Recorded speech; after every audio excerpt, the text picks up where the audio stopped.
ขียวสาวสวยขันสูงจากบ้านขันสูงอำเภอพานุบาลจังหวัดอันนาจะเดินเอาแล้วเอาเองไม่เพราะว่าเราโบราณก็ไม่ให้แน่เอาพี่น้องขาตอนนี้ก็ตีตัวขึ้นมาตัดขึ้นไปไม่บอกนะไม่ตายไม่ตายแล้วไม่มีใครบอกใครแล้วเที่ยวนี้เราร่องน้ำที่บอกนะครับผมขุนร่องน้ำสาวสวยขันสูงหมดเลยนะนี่จะเริ่มตัดเริ่มหมดเริ่มที่เริ่มขยี้จะหนีมาแล้วตายเลยพี่น้องเที่ยวนี้ครับร่องน้ำก่อนก็ไม่ยอมร่องน้ำมันก็ไม่ยอมจะรักจะขอกับอยู่ที่ผ้าที่ผ้าหนีขึ้นมาแล้วจะหนีขึ้นมาแล้วหนียังไม่ออกต้องกันไม่ได้ด้วยกันสาวสวยขันสูงก็ไม่ยอมเสื้อสีเขียวเกี่ยวด้วยว่าเอาละตายไม่ตายพี่น้องทำว่าเริ่มตัดเริ่มหมดเริ่มขยี้จะหนีก็มาแล้ว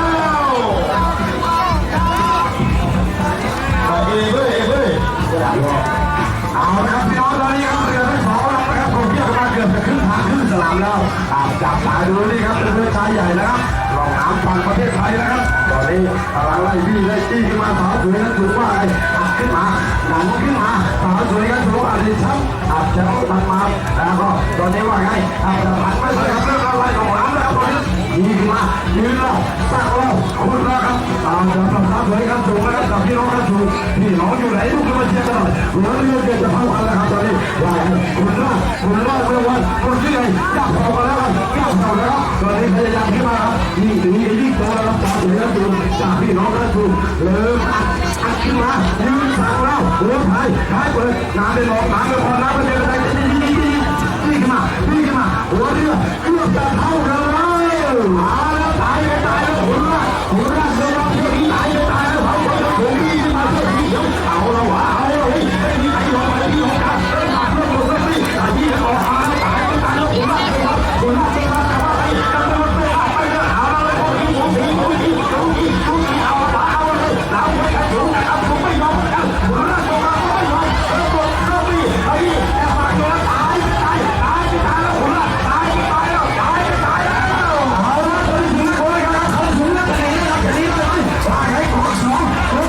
คุณรอด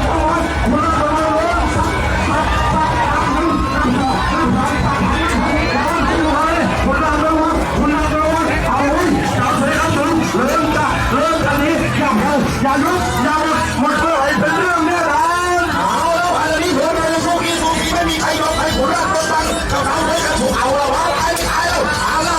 เริ่มวิ่งเลยตีกันเราไปอย่าเขาจะใช้เยอะนะแล้วหนึ่งมาทำยาเอาตั้งหนึ่งตั้งสองตั้งสามตั้งสี่ตั้งห้าแล้วออกเข้า